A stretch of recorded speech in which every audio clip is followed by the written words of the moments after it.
Hello, everyone. Good evening.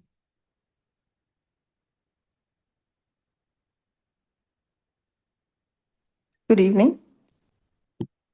Hi, my name is Manuela, and I'm going to be a moderator for this breakout room. And in this breakout room, we are unpacking political pathways. And before we start, I would like to say something small about our speaker for this session. He's in the person of Mr. John Bekui, an Esquire, who is a legal office. Uh, he's a legal officer at Meridian Ports Services Limited. Over there, he offers strategic legal counsel in corporate maritime law, contract negotiation, compliance, and dispute resolution. Um, he has had a distinguished background in private legal practice and corporate advisory, and he's known for his expertise in maritime legal frameworks and ethical leadership. He also serves as the legal director of the National Democratic Congress in the OT region and was the party's presidential coalition agent in 2020 and 2024 in the elections. And it will interest you to know that his leadership journey began in academia, where he served as an SRC president and a member of the University of Ghana Governing Council. And he holds many multiple advanced degrees, including an LLM in oil and gas law and a master's in ports and shipping administration. He's also a certified shipbroker and a member of both the Ghana Bar Association and the Institute of Chartered Shipbrokers in the UK. He's deeply committed to national development, youth mentorship, and governance. Sorry. He's also a devoted Christian who is married to Dorinda and a proud father of three. This evening, let's welcome our speaker for tonight, Mr. John Bekui. You're welcome, sir.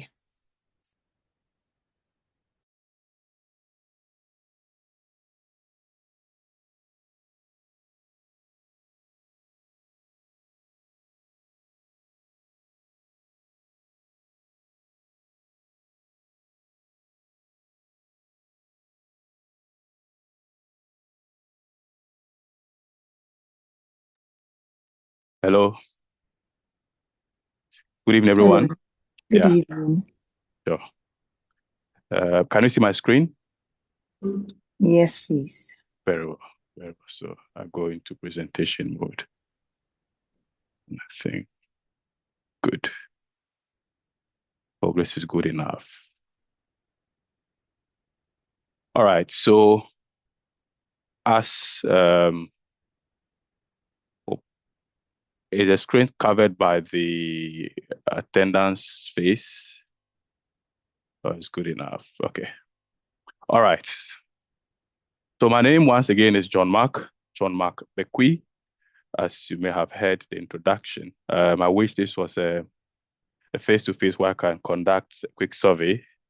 That's a pretty discussions with us, but this is what we have. So let me use the opportunity to thank the organizers for giving us the opportunity to share.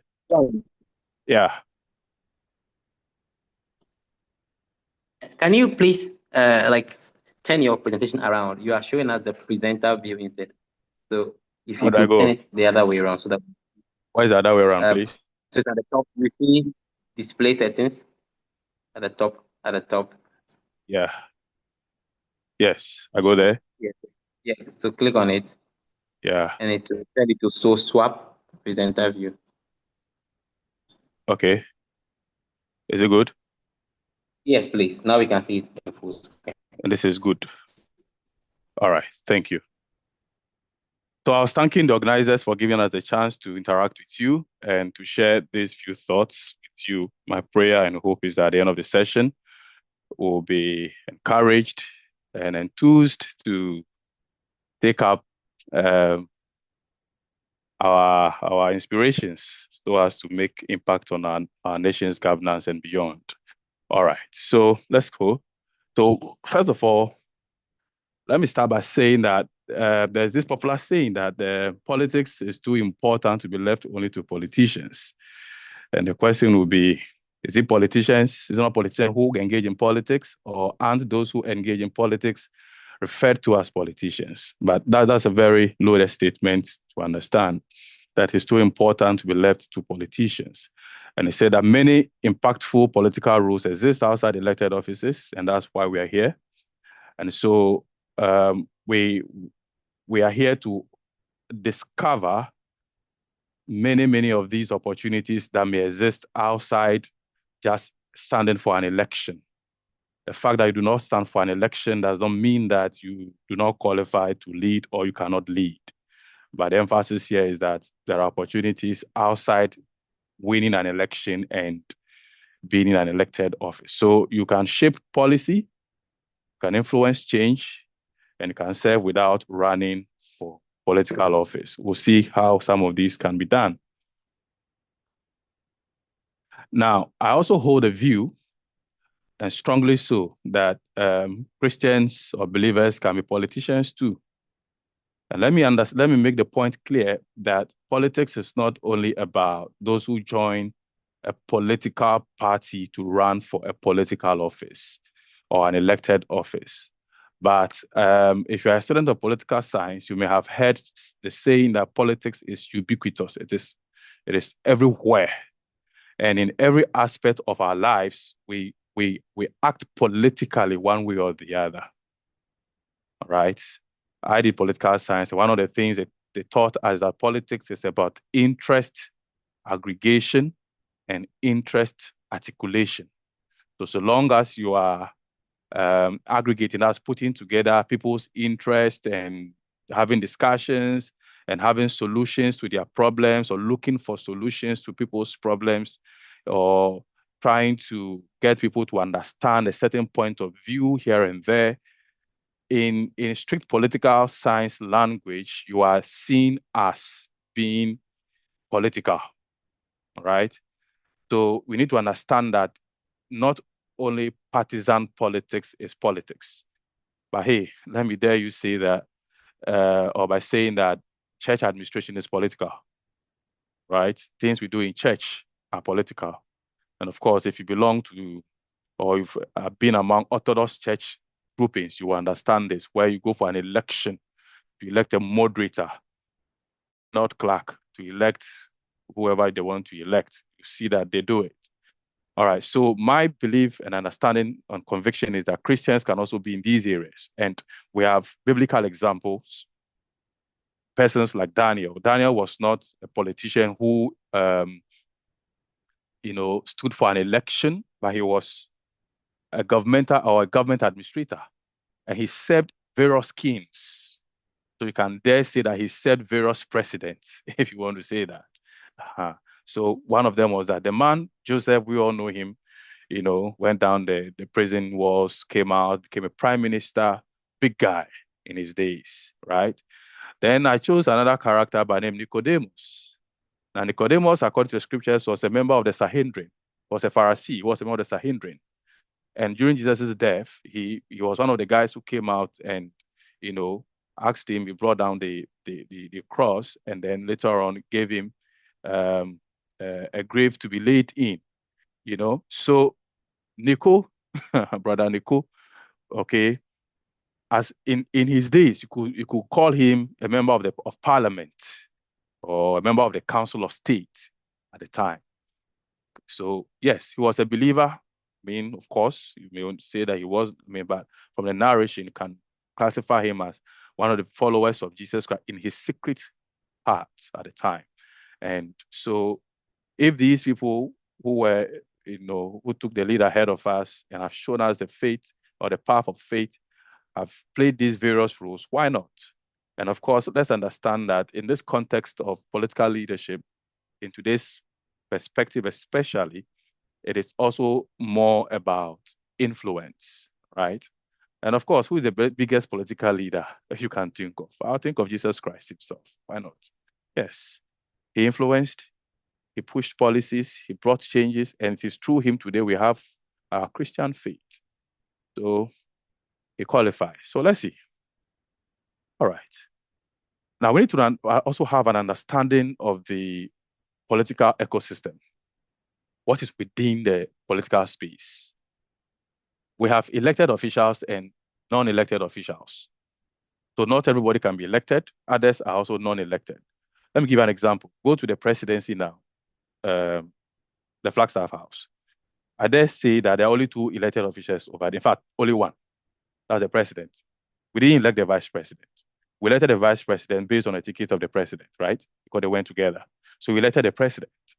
But look at the number of people who work at the presidency. Many of them are not elected. So there are elected offices and there are non-elected offices. So do not restrain yourself to just saying that because I did not win an election, or I did not go into an election, I do not have a space in the political system. There are a lot of spaces. There are career civil servants or civil servants. And when you go to the ministries, departments, and agencies of the country, you will meet civil servants, people who have devoted their life to serve the state, call them civil servants. And there are people who have made that their career. So they don't change as governments change. They are there. And let me give you a classical example.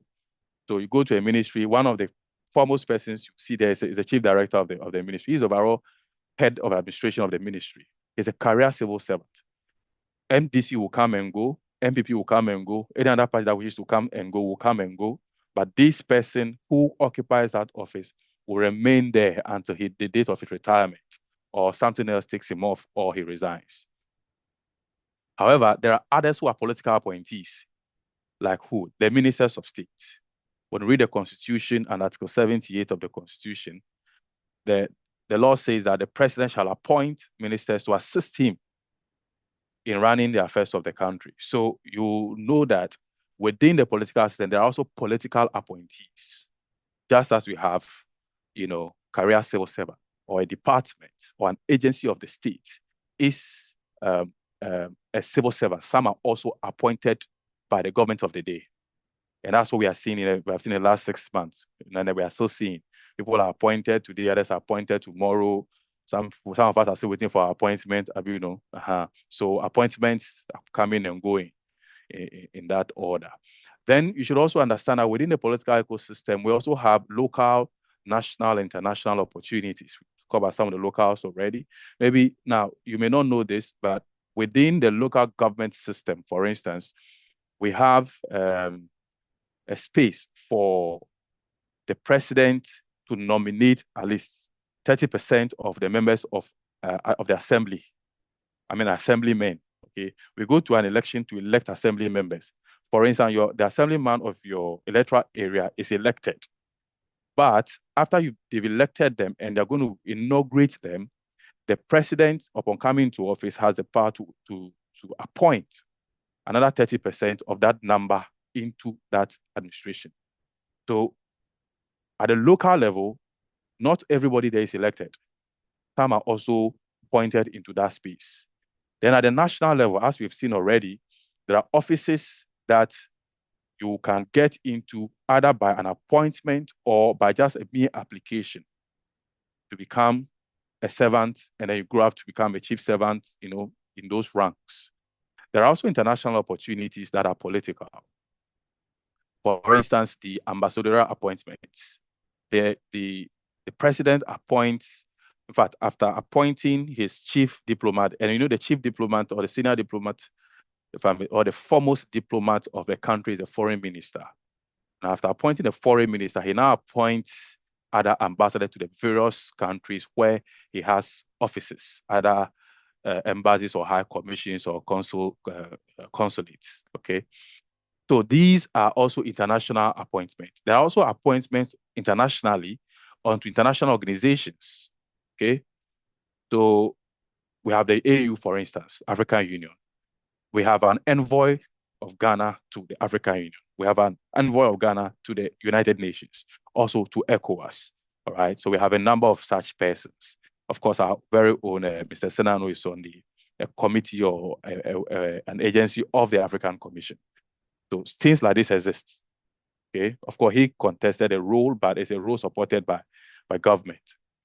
So these things are there, and there are several examples of these opportunities that we can have on international stage. So we are gradually picking up the understanding that you may not necessarily need to stand for an election to get into some of these positions. Okay, let's go. If you have questions, you can put them in the chat box. I'm sure the moderator will assist us to look at them, and then we can proceed. Now, let's look at career pathways in government and politics for non-elected offices. Some of them. What are some of the things people do, or some of the things we can do, aside saying that or seeing ourselves as having been elected into an office? Policy and strategy. So there are people whose profession or vocation or their engagement is policy analyst. All right, what do? They review and critique government flagship policies. So a government, like for instance, we have a government in place, and what's one of its policies? 24-hour economy. And if you have listened a bit around the airwaves, you have heard people say variously about the policy. People are reviewing the policy and are bringing up their opinions of the policy. Can it succeed? Can it not succeed? What can government do? What can government not do? How should it go about it? So policy analysts exist. And this is also something that one can desire to become without necessarily, standing for an election. So the last government had another program called a free SHS policy. And if you had listened to the education think tanks or education watchers, they have spoken variously about the free SHS policy and have critiqued it, and brought out various solutions or suggestions on what government can do to make the policy better. So people are there in this regard. Then we also have legislative aids, or the legislative aids have to do with parliament, and then special assistance may do with those other ministries, departments, and agencies to the politicians or to the government appointees. Now, people call them PAs in some instances. In the corporate environment, they call them personal assistant or a PA. But look, even in the judicial service, in legal practice, we have these guys who do a lot of research for us. Okay, so you can find people in this space, and we can also, desire a role in this environment where we can also aspire to become aides or special assistants to these persons who are running these offices. So you are not the minister, but you are the minister's aide. You are not the member of parliament. You are the parliamentarian's aide. So like I put it in there, Parliament in Ghana has a space for special aids to the MPs. Now, this current administration, under the current speaker, they brought up a program that every MP must have an aide, and that aide must, unfortunately, must have a qualification of not less than a master's degree, because they want the person to be able to do research for the legislator, all right, and not just carrying files and booking appointment. That is not your role. Of course, it's important, but probably to do research, do policy research, do policy analysis, give positions, policy positions to your boss for him to take an opinion. Then there are think tanks or research institutions. Of course, these are just a few. As you can see on the screen, Imani Africa. Imani is all over the place these days if you are. And I urge, if just in case you don't listen to the news, I beg you, make some small time. The news on the hour, 10 o'clock, 12 o'clock, 6 p.m., those kind of, just try and listen to some of it. These days, social media gives us a lot of screenshots of some of these things. But if you listen to the news presentation, you will hear people argue, or they call in a policy analyst to come and give his position on one issue or the other. It builds interest. I grew up listening to radio through and through. And my dad's radio station is just on one station. We listen throughout the day. Whether they are playing music or they are doing talk show, we are listening. And we used to watch the political talk shows, Talking Point. I don't know if you remember that show, Talking Point. We didn't like it, but we're watching. You got to watch.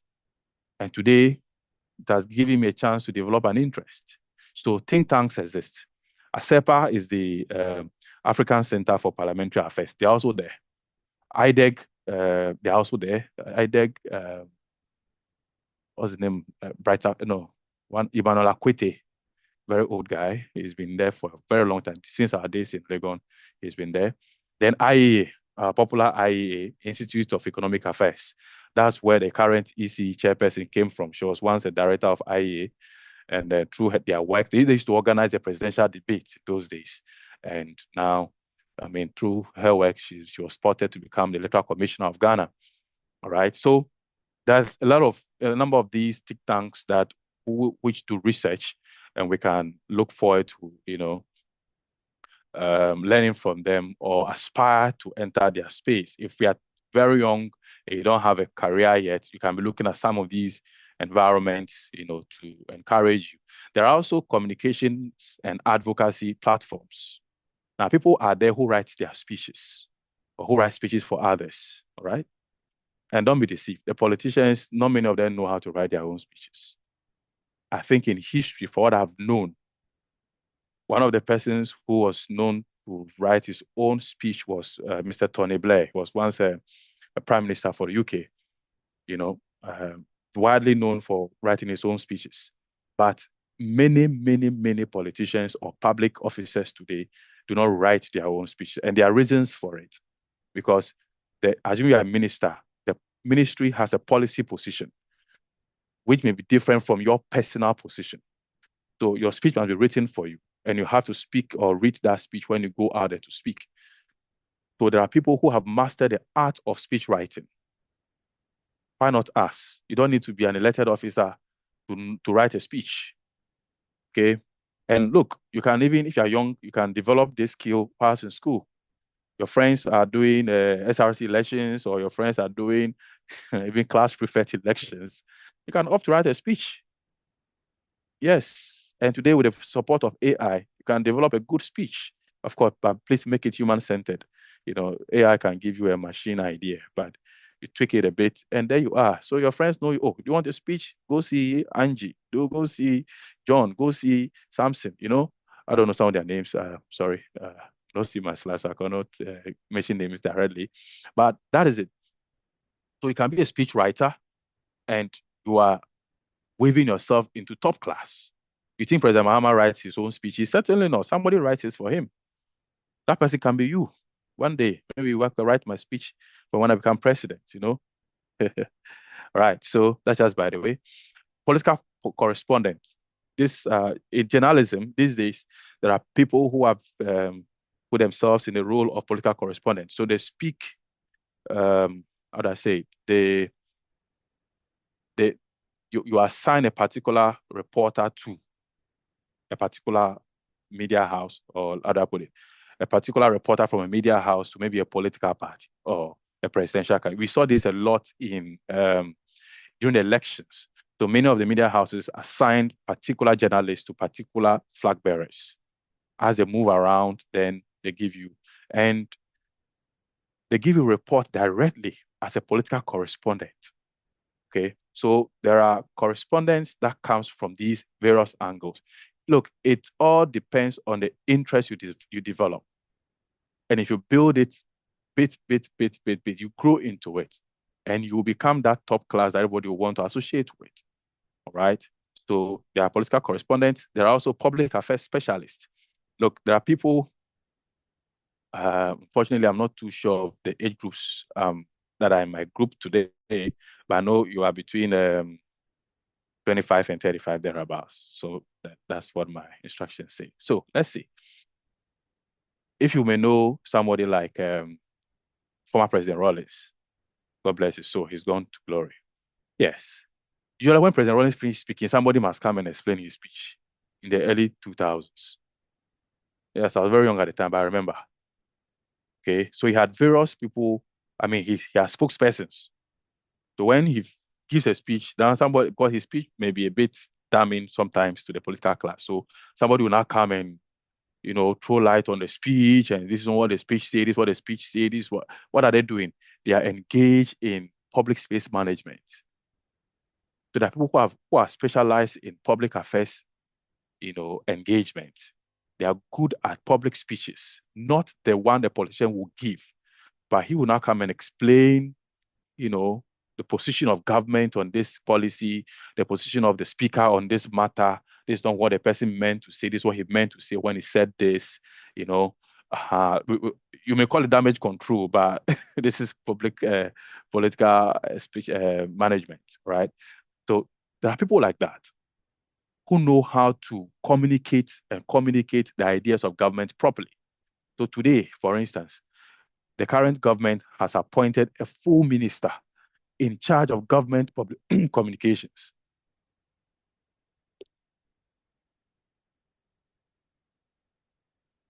Right? I was drinking water. Yes. So there's a minister in charge of government communications. Why so? Because they don't want to misspeak. Right? So these points are crucial and critical. All right. How about campaign and elections? Do you need to be an elected officer to be a campaign manager? Certainly not. Certainly not. I remember my days in Legon when I was running for SRC. I had a campaign manager who was my mate. How about that? And we won the election, hands down. We won for first round. We were leading. We went for a second round, and we won. And we're all happy. So you may be a campaign manager to somebody. Those of you who are still in the universities, your friends are running for election. Oh, Charlie, can I join your team? Can I manage you? Can we? So we've gone for rounds and okay, you sit down in your room and you now draft, all the things that the people are seeing on the ground. And one thing that works in elections, particularly general elections, at any level, when you are speaking the language of the people back to them, they listen. And when I say language, I don't mean speaking Twi or Ebe, which is also important anyway. But I mean, when I come to you and your issues are about water, your issues about sanitation, and your issues about electricity or power or schools, and I come and I start talking about how I will bring you water, how I will improve your sanitation, how I will build schools, how I will build first-class road. Look, you will give me attention. When I win, whether I do that or not is another discussion. But at that level, so if you become a campaign manager for somebody who's running an election, how about that? You don't need it on a big stage. But you see, all these things, we build them in bits. We build them slowly. You see, I started my 1-2-1-2 political life way back at JHS. See, that's as far back as JHS. And people knew me, in the past, they were great people. Hey, John Mark, hey, those kind of things. They're building to become the future person. So you can study elections. And please, there are books on elections. There are books on campaign. And these days, social media, YouTube, and other things, you can go in there, study on elections, and say that I want to be an election strategist. I want to be an election, whatever, director to somebody. And who knows, tomorrow, in the future to come, you become a national campaign manager to, how do you call those guys? To a flag bearer of a political party. Yes. There's one man, you may not know him, many may not know him, maybe the age crowd. He's gone to glory. Jacob Echebilamte. Yes, he was in MPP. Jake was an advertiser. But watch what? Jake became the campaign manager for President Kufuor in the 2000 elections. And he won the election. He became campaign manager for President Kufuor again in 2004 election, and they won the elections. Do you see? So I don't know how he started, but I know he was into advertising. But with time, and of course, they won the elections. So we can also build ourselves, not necessarily to stand for. We are not the ones standing for election, but we are the ones leading. Oh, fantastic. Let me give one more example in this regard. Tandogbe, right? Tandogbe is the current deputy chief of staff in charge of operations. He's a journalist. He started as a journalist on Joy FM.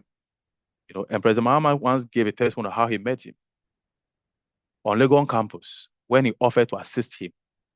When President Mahama was a deputy minister, came around and had an issue with his car. So Stan and his friend who came to help Mahama, and since then they've been friends. They in Mahama's government, in fact, from the elections time to now, You cannot do anything that relates to public affairs, event management, campaign, or public event management without talking about Stan Dogbe. There he stands. The next person could be you or any of us, right? Okay. So political consultant, you can also be a political consultant. We call them power brokers in today's. Now, again, you need to understand how the system works to become one of these. For anybody to listen to you and would want to attend your political environment or consultancy, and engage and what do you call it, patronize your services, you need to have some clout around you. When we're in Legon those days, we call them power brokers. You know what? They were all mates, so they are all mates, but you cannot contest an election without going to see them. And who are these people? Okay, I was in Commonwealth, so they're the chief vandal. You cannot contest an election. In fact, I don't know now, but in those days, you couldn't contest for an SRC election without going to see the chief vandal. And guess what? In my year, the chief vandal was my coursemate in political science. But I have to go and see him in his outfit. I have to go there with my campaign team, my manager, and the other members of the team. You have to go there to see him, right? Then the Okpo landlord, Sabah Hall Annex what? Annex B, Okponglo, they had a landlord. I have to go and see him. Okay, yeah, and solicit for his support. Who else do you have to go and see? The Chechnya landlord, the calling Chechnya, that is Tabaho Annex A, was called Chechnya in our days. You have to go and see the landlord there. You have to go and see the chief farmer in the Kwafo Hall. Okay, then of course there were Tescon and Tain. Tescon is the MPP student wing, and then Tain is the NEC students wing. You have to go and see them and solicit for their support. These are, in our days, we call them the power brokers. They were our political consultants. But hey, in today's environment, these things have become a little bit sophisticated. You just do the traditional politics, or you want to build yourself into becoming a political consultant in certain areas of the political divide. You may become a hotcake in no time. Yeah. The media strategist or political communicationist. As I mentioned earlier, there are people whose specialty is in media communications and engagement. They tell you what to say, what not to say, when you meet this media house. And I tell you what, I've learned it. When you go to this media house, you don't go and raise this subject matter. When you go to this media house, you don't raise this subject matter. When you meet this one, this is how you go about it. They are media strategists, they are political communicationists. You know how to sell an idea to your audience. So we are trying to chart a certain path, both in government and in politics.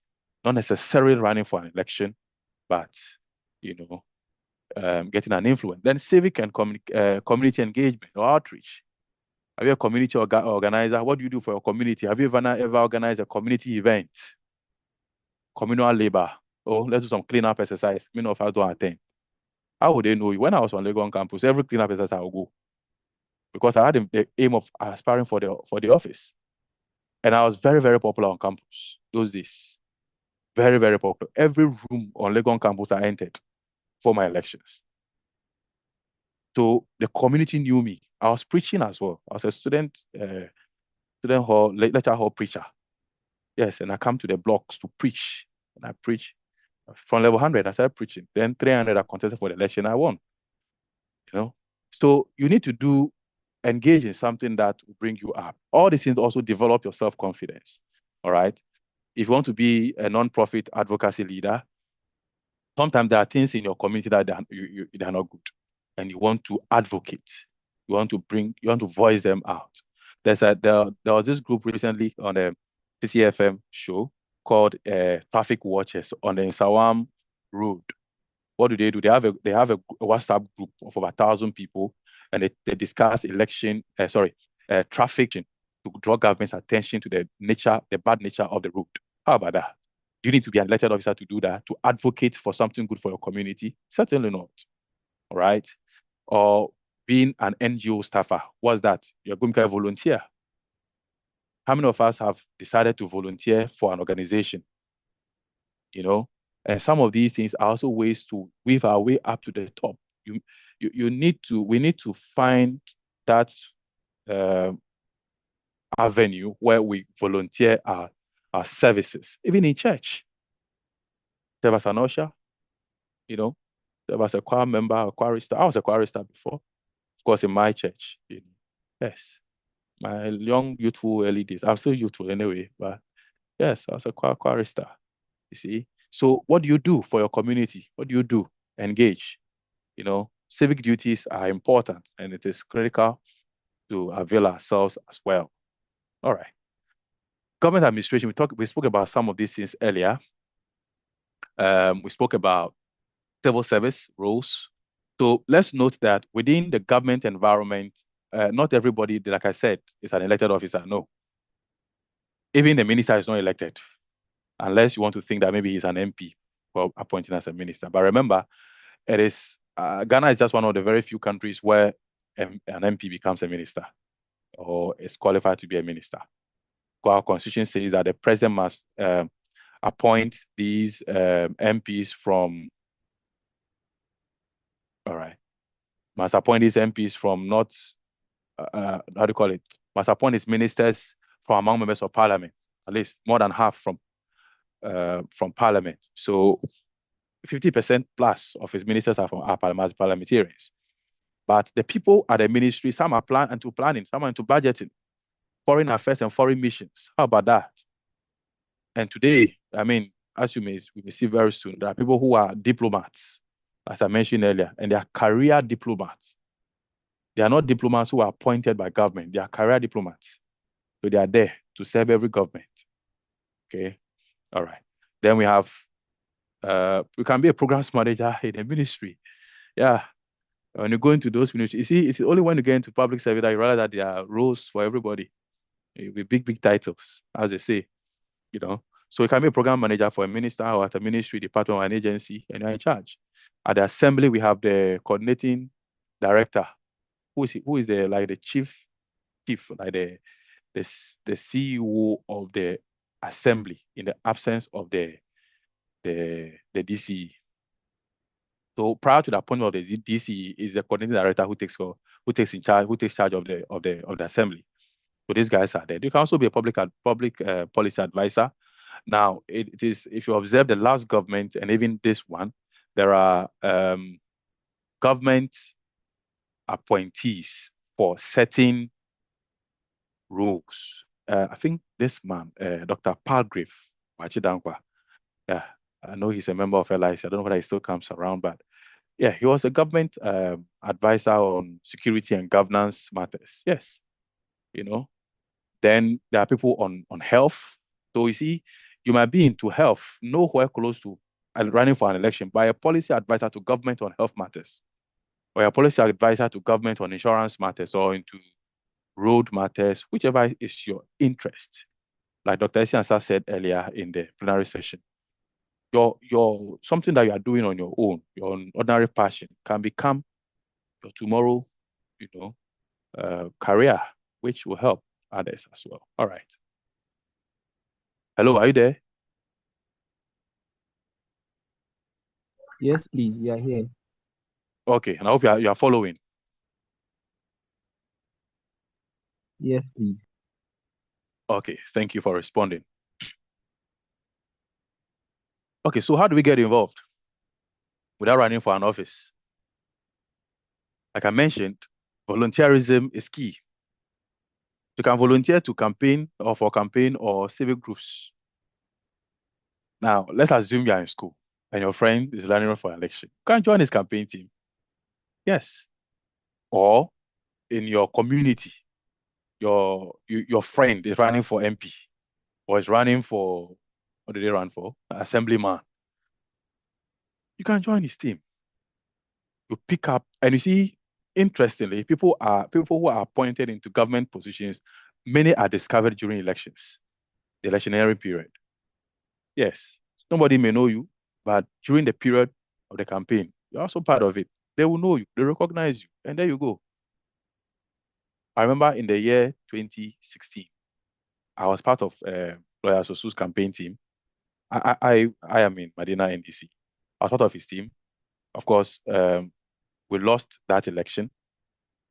you lost the primaries to that election. So he was not a candidate in 2016. But in 2018, when the party was doing internal elections, he asked that I go and serve on the how do you call that thing? On the executive committee as a co-opted member. And there I was. I served 2 terms as an executive committee member. He discovered me. He gave me an opportunity. And today we are still building on it. Do you see? So you can volunteer for campaigns and civic groups. You can also join a political action committee. These ones are more like when the party is more like a political party action. Okay.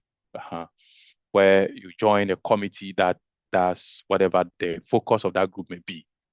So you can join them if your instincts allow you. Then, of course, advocate for policy change. How many of us can advocate for policy change? Here and there. There's something going on you don't like. You want to advocate for it. You want to speak to it. You want to make a voice for it. You want to ask for a change. Maybe government policy is affecting the people in your area and you want to speak for it. And please, these days, look around. You don't need a voice. All you need is a pen and a paper or your PC. You type, you have a space, you post. They will read, they will listen. All right. Then also schedule to attend town hall meetings, public forums, public lectures, and make contacts as well when you go for such events. Because many, many, many of us don't like such. But let me tell you, it's one of the things I did when I was in Lagos. I never missed a public lecture. And please, when you go, ask a question. So when I attend such meeting, what do? I plan that I'll ask a question. So as soon as the speaker starts, I start listening to where I can ask a question. Why? What would that do for you? It will show you up. People know that you came because when you are given the chance to ask a question, you will mention your name. You will get up and you mention your name. Everybody will hear it. They will look at you. Or the next time, is that not the guy who asked the question during the they have found you. See? So it is important to find attend those fora, attend those events, and please, but with all due respect, make sure your question relates to the subject matter, which shows that you are listening, okay, when you attend such events. Or you can start your own joint community initiatives. You want to do something for the community. People do boreholes, they do cleanups. There are these guys, bus stop boys. Who has heard of them before? Anyone here? Yeah. Yeah, you may. Yeah. Yes. Okay. Yes. So bus stop boys, what do? Nobody has employed them, but they are going around cleaning on the bus station, the gutters. And this young man, Wodemaya, who also give them some mileage on social media and all of that. How about that? Think of something we can start with, because all we are seeking to do is to see how best we can influence our communities, our societies. All right. Very crucial. Okay. My moderator, if anybody has a point, if it's an urgent point, if you are at liberty to prompt me, and also my timing, please let me also know how well we are doing in time. Okay. Thank you. Thank you so much for your presentation. I'm not done, no. You're not done? Oh, okay. No. Okay, so far I'm only asking you. No one has brought anything up so far. And we are doing. How many minutes do we have? Time. We have about 30 minutes. 30 or 113? 30. Okay. All right. I'll finish before then, so I can have time for interaction. Okay. So yeah.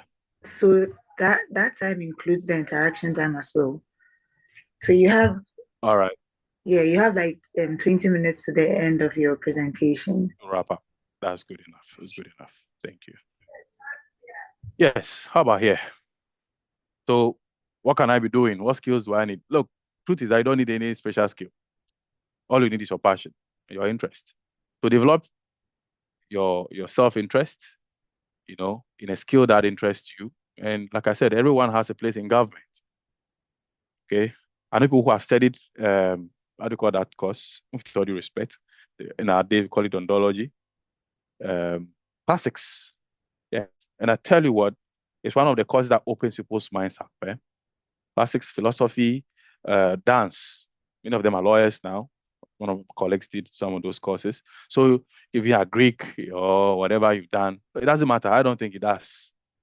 Wherever you find yourself, just build it and make yourself relevant to your community. All right. So what are some suggested steps I can give you? Identify your passion. Is it in education? Is it in climate? Is it in justice? Is it in, whichever area? Just think around it. Research around it on which organizations do this, and you volunteer for them. It's very important to volunteer. Take an internship with some of these organizations. You learn a lot from their space, okay, or within their space.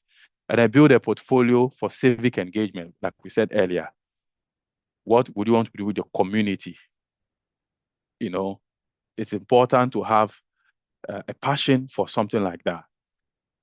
I recall even back in Legon days, with my church group, we go for evangelism. We call it a students in church evangelism. We just join a bus, organized bus. We go travel out of Accra for 1 week, go and do missions and come back. How about that? It's also a way of building yourself up, because all these things go along to build your self-confidence, which many people don't have. All right. It's very, very important. Have self-confidence. All right. So before I draw the curtains, I think I'm almost there. It's important to ensure that you find a way to build yourself. You consider if you want to go to school to build 1 or 2 points here and there, why not? It's important. It's very, very important. Because you see, a point will also come, it's not only your passion that will play out. They ask you, Ghana, with qualification you get, doctor some, or you'll be, but there are some rules they would want to give this to some other people, although you also have the passion for it. So passion may not be enough, but self-development is of the essence. Okay. So resources and opportunities exist. You can look at website. LinkedIn is there. Many of us are there. All right. Local government portals are there. You can also just walk to a desk at the ministry and look out for what that ministry is into. And these days, websites like government websites for the various ministry departments and agencies exist. All right. Like I said, we can't overemphasize this point. Internships. Please, those of you who are in school, don't use the vacation, just sit at home. Take an internship program with any of these institutions. Write to them. Or if you don't mind, let your school write to them. And, take it up. They may put you in for a month or some few weeks. You will learn something. Okay, there are youth advisory boards. Now, in this government has established what we call, what is the name?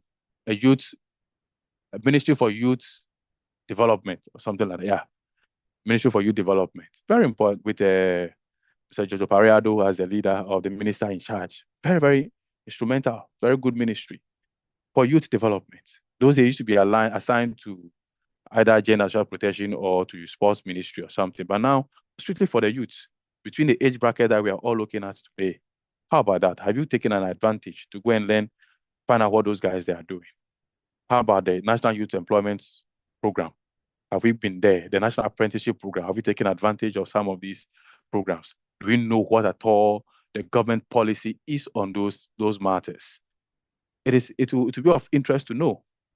Then again, it's important that we engage, find mentors, submit ourselves for mentorship program, join a political forum, an alumni group or a civic club. When I was in I attended Presec. When I was in Presec, I was a member of the civic education club, and I became their president when I went to Form 3. And guess what? The club has a constitution game, okay, where you go and play a game on the constitution. I had Form 3, I had to read the 1992 constitution back to back when I was in Form 3. Of course, I was a government student, so it was so interesting. But I read it. And guess what? When I entered Legon, I did political science. And here I am, lawyer. So right from that beginning, it helped. So sometimes it is important to look out for your passion and join a group that will help you develop it. Okay, there's this group on around the One Ghana movement. Recently, they organized a public lecture at the Kofi Annan Institute. How about that? I mean, there are opportunities for us to develop. So sometimes we just stay glued to our TVs or to our phones and chatting people and laughing here and there, checking how many likes we've gotten for our post, how many comments there are to be read. Whereas there are these things that can develop us. So let's explore, let's look for mentors who can help us, to grow. Once I draw the curtains down, there's a question on my mind. And will your anchor hold?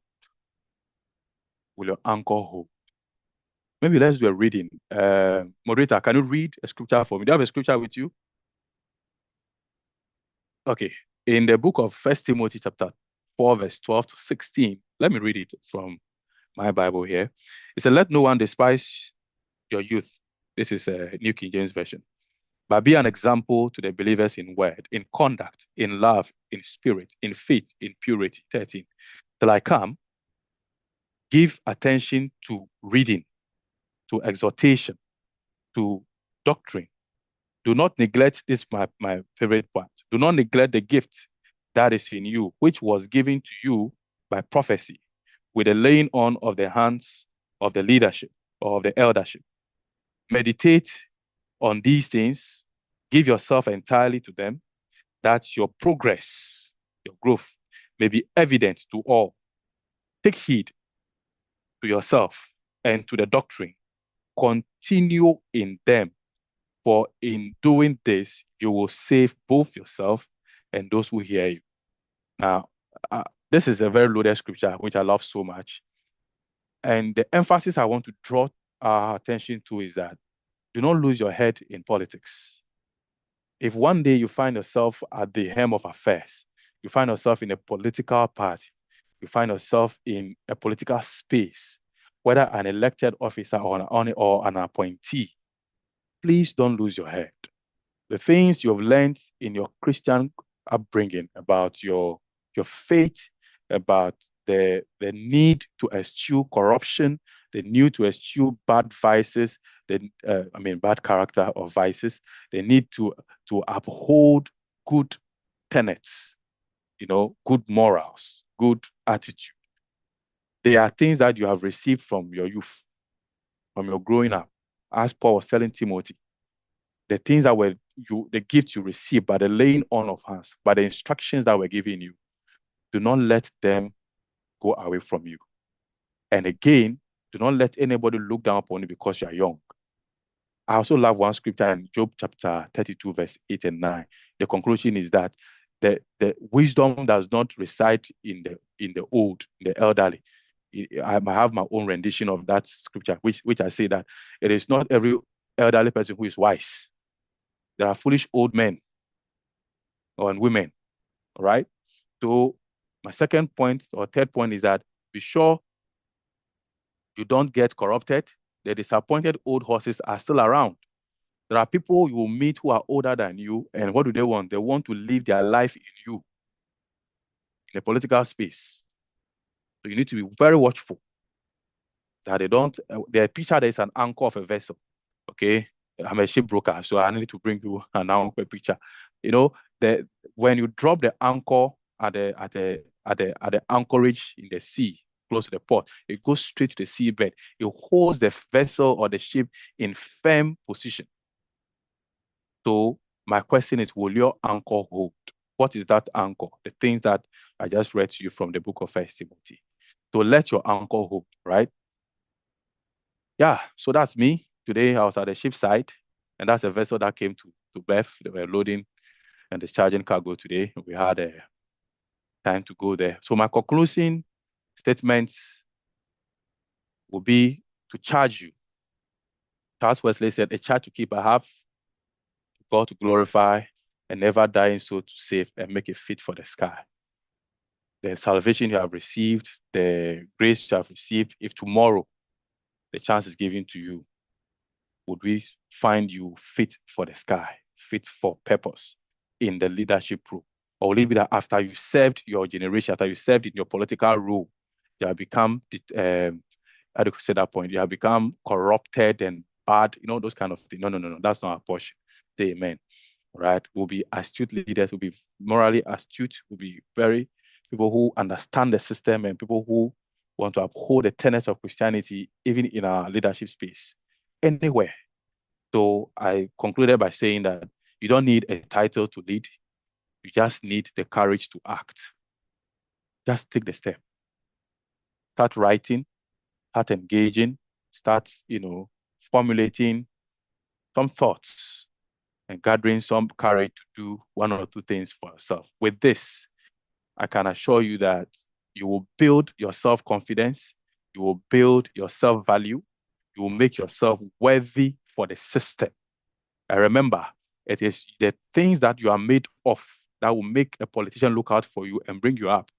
I'll give you an example. Somebody who was in LIC, God bless you, so President Mills, Professor Mills of blessed memory. He was a tax officer, IRS, those how do you call it? Today we call it GRA. Those is IRS, General Revenue Service. He was the head. President Rawlings was looking for a running mate. He didn't have one. And somebody said, oh, there's this man here, Professor Mills. He can do a good job for you. Go and bring him. How about that?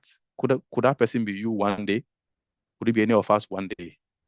Yes. So there are paths through which you can climb to the top, to be in government and to be in politics. But please, you don't need to step on somebody to get to the top. Through your own work and your hard work and your excellent work, the rest of your hand, we can all make it to the top. Thank you very much for your audience and attention, and God bless you.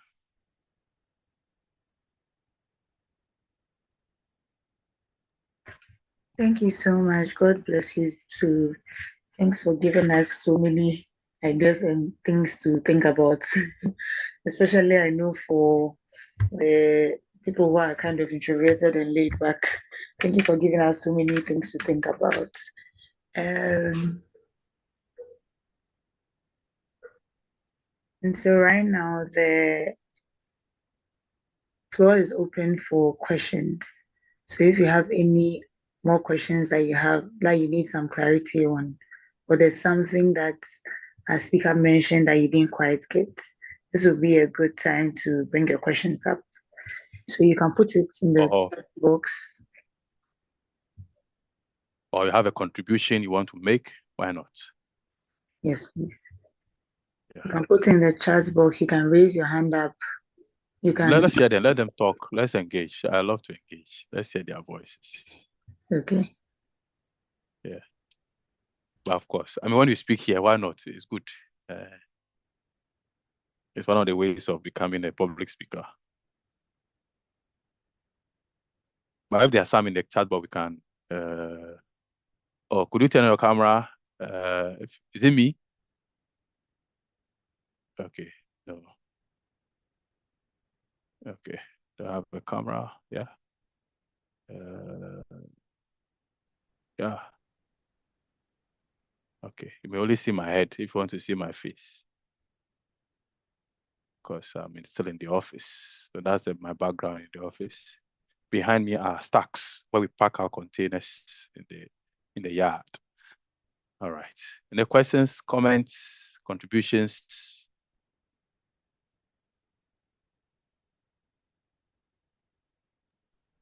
Hello, good evening.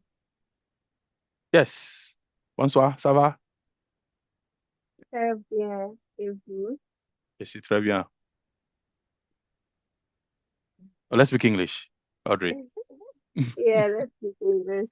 I don't really have a question. I just want to say thank you so much. Your presentation has been really thought-provoking and informative. It's clarified the multiple ways of contributing to policy and politics. I just wanted to share an experience I had. Yeah. So out of curiosity, I just wanted to know how specialities or specializations in various fields can contribute to governmental policy. And then I saw this fellowship I have a technical background. So I saw this fellowship for digital transformation and policy. But then I realized that um, they called for participants, and most of the participants that were accepted were from the law, social justice background. So I used to think um, that area is skewed towards them. But from your presentation, I've realized how just building expertise could open a lot of pathways, volunteering, getting involved, and networking, all of these things actually contribute. So I'm really glad I was in this session. I want to say thank you. Yeah. Thank you. Thank you. God bless you. Moderator, somebody's hand is up. Erezi? Right. Yeah. Hi, thank you very much, John Mark, for your presentation.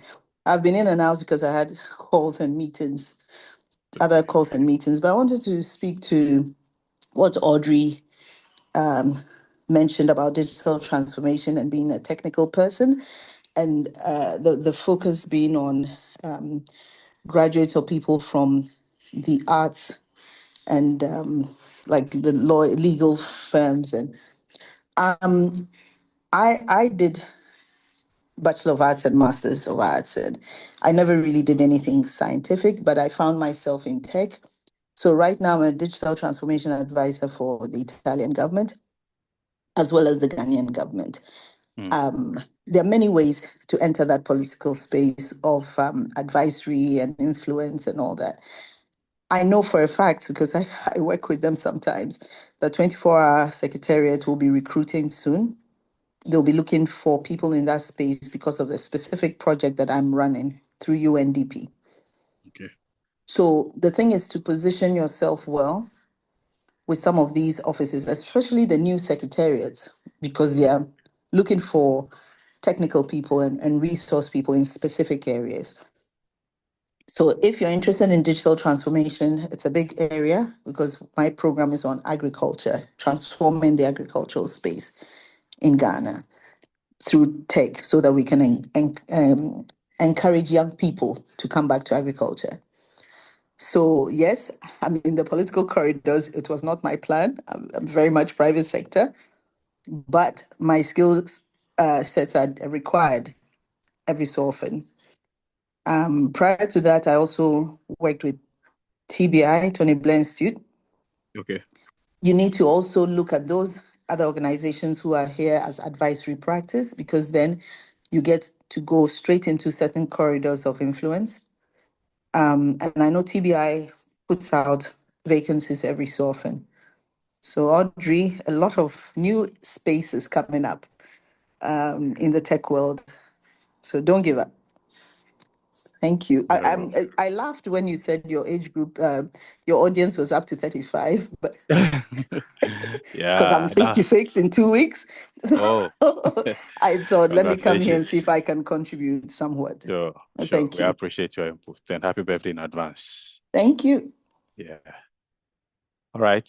Any other views, comments, Um, questions? there's Yeah. a question. There's a question in the chat box, so I'll read Yes. it out. Yes. Throw it up. Yeah. Alexandra says, although I'm naturally reserved, I find myself drawn to the political space. How can I navigate or explore this interest? Where do I start from? So, like the next practical step from today. I think that's what she's asking. Yeah. All right. You being reserved is not to say that you cannot have a role. Let me let you know that, for instance, those who write speeches, they are not those who read the speeches. And you need to be very thoughtful to write a very good speech. Very research oriented, write a very good speech. Assuming that is what you can do. So like we've all said around the platform, the most important thing is for you to identify what your strength is, not necessarily your being reserved or otherwise. But again, if your strength is maybe writing or maybe organizing people. I mean, like the things we've discussed. So it's about looking into that space and how best you can get in. Like I said, I'm a lawyer today. Yes, for me, when I started, people knew that, oh, you'll be a good lawyer because they know I can talk. But when I entered law school, I got to know that law is not only about talking. You see, so any more around it. Maybe we can discuss this later when this is done with. Yes. I think Doc's hand is up. And Jay-Z. Thank you. Am I audible? Yes, please.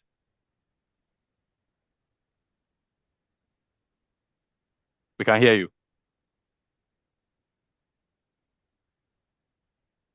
No. I think your audio got disconnected a bit because we can't hear now, Doc.